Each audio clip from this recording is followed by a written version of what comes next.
بسم اللہ الرحمن الرحیم۔ السلام علیکم ورحمۃ اللہ وبرکاتہ۔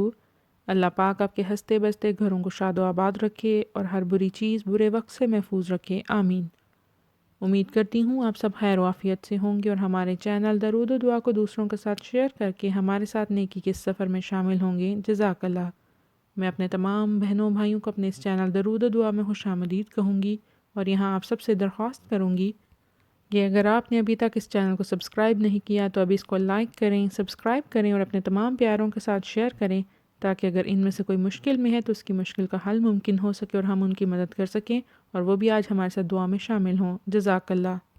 آج جس سورہ کا ذکر ہم یہاں کریں گے وہ سورہ پارہ نمبر 16 میں موجود ہے۔ یہ مکی سورہ ہے، یہ سورہ مریم ہے۔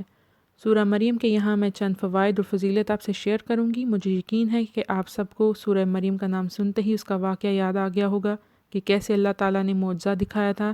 تو بس آج کا وظیفہ بھی اسی سورہ کی ایک آیت ہے جو آپ کے پڑھنے اور عمل کرنے سے آپ کو معجزہ ہی دکھائے گی اور آپ بہت جلد شفا یاب ہوں گے انشاءاللہ۔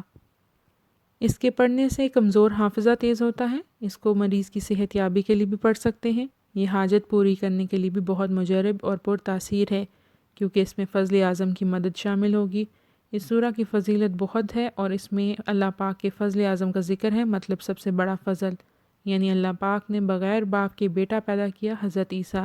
حضرت عیسیٰ کی پیدائش کا ذکر ہے یہاں۔ یہ صرف اللہ کے فضل سے ہو سکتا ہے، ورنہ ظاہری اسباب تو ایسے ہیں کہ اولاد نہ ہو، تو حضرت مریم کو اللہ پاک نے حضرت عیسیٰ عطا کر دیے۔ تو یہ بہت عظیم فضل تھا۔ یہاں یہ حقیقت واضح کر دی کہ بعض اوقات ظاہری صورتحال کچھ اور ہوتی ہے اور حقیقت کچھ اور ہوتی ہے، تو ظاہری احوال کو دیکھ کر حقیقت پر دلیل نہ دیں، اس لیے کہ ظاہر کچھ اور ہوتا ہے اور اندر حقائق کچھ اور ہوتے ہیں۔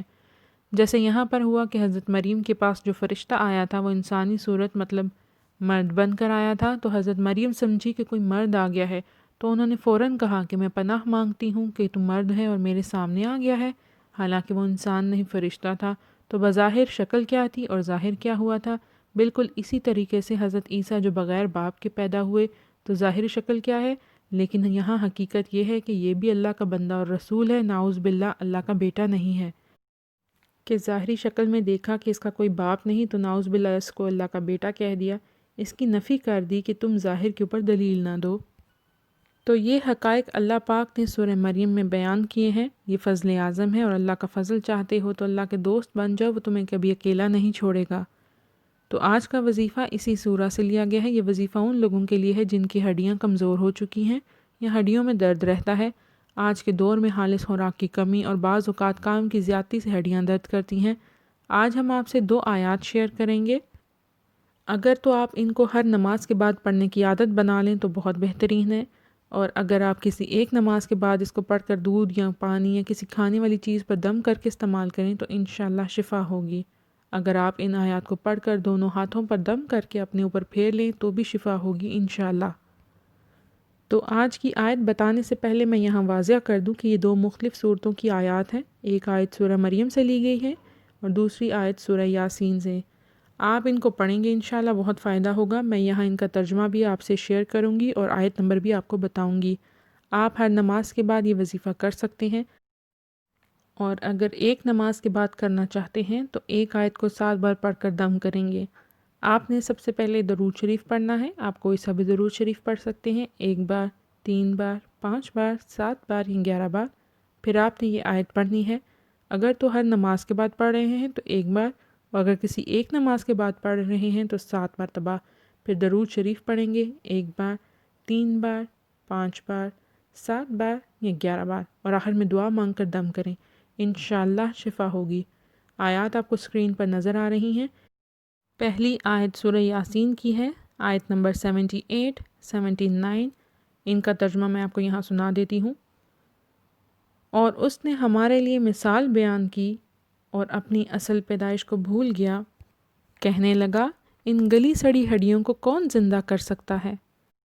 آپ جواب دیجئے کہ انہیں وہ زندہ کرے گا جس نے انہیں اول مرتبہ پیدا کیا ہے، وہ سب طرح کی پیدائش کا بخوبی جاننے والا ہے۔ بے شک یہ تھی سورہ یاسین کی آیات۔ اب آج کی سورہ مریم سے لی گئی آیت کا ترجمہ میں یہاں سناتی ہوں۔ آیت نمبر 4، آیت نمبر 4 کہ اے میرے پروردگار، میری ہڈیاں کمزور ہو گئی ہیں اور سر بڑھاپے کی وجہ سے بھڑک اٹھا ہے، لیکن میں کبھی تجھ سے دعا کر کے محروم نہیں رہا۔ آیات آپ کو اسکرین پر نظر آ رہی ہیں۔ آپ قرآن پاک میں سے ان آیات کو ترجمے کے ساتھ دیکھ سکتے ہیں۔ شکریہ۔ یہ تھیں آج کی آیات اور سورہ مریم کے فضائل۔ آئیے آج کی دعا میں شریک ہوں اور کمنٹس میں آمین لکھنا نہ بھولیں۔ شکریہ۔ اے اللہ، ہم پر وہ بوجھ نہ ڈال جس کو اٹھانے کی طاقت ہم میں نہیں ہے۔ ہم تیرے گناہ گار بندے تیری آزمائش کے قابل نہیں۔ یا اللہ، تیری رحمتوں کے طلبگار ہیں۔ اے مالک، ہمیں معاف فرما۔ ہم پناہ چاہتے ہیں ایسی بیماری سے جو ہمیں بے بس، لاچار اور دوسروں کا محتاج کر دے۔ ہمیں صرف اور صرف اپنا محتاج رکھنا۔ اے اللہ پاک، ہماری اولادوں کو ہر برائی سے بچا کر رکھنا۔ ہر دکھ، تکلیف، جان لیوا بیماری سے ان کی حفاظت فرما۔ انہیں وافر رزق حلال عطا فرما۔ ان کی شخصیت میں موجود ہر خامی کو معاف فرما۔ انہیں آفات و بلیات میں کبھی مبتلا نہ کرنا۔ حاسدوں کے حسد، شریروں کے شر سے ان کی حفاظت فرما۔ آمین۔ اپنے گرد و نواح کا خیال رکھیں اور اپنے اس چینل درود و دعا کا بھی۔ جزاک اللہ۔ خدا حافظ۔